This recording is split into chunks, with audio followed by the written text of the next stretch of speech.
In today's passage from St. Paul's letter to the church at Ephesus, Paul uses military images to describe the Christian's role in the world. He describes the Christian as a soldier.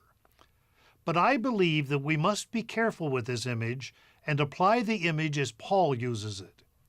For the purpose of our battle and the weapons we are to use are not those of the usual military. They are spiritual weapons, and the purpose is the spread of the gospel. I'm sure you've heard some of the sermons and read some of the books that I have, in which Christian life is depicted as a warfare in which we are called to defeat evil.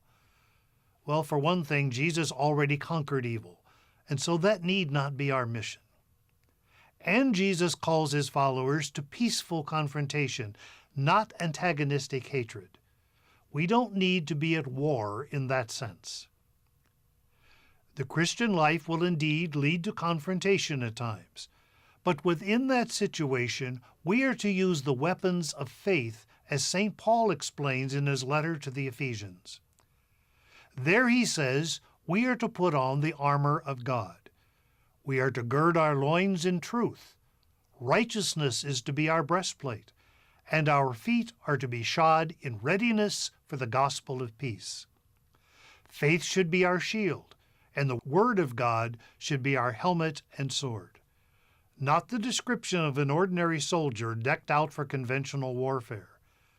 No, ours is an unconventional warfare in which we need to dress ourselves in the weapons of the gospel.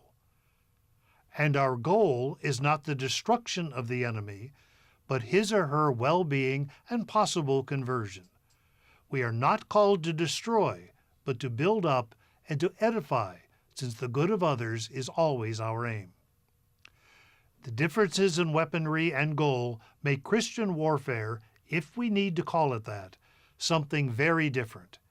It is our way of saying that the Christian life must be taken very seriously, and we have a mission that is essential to the world.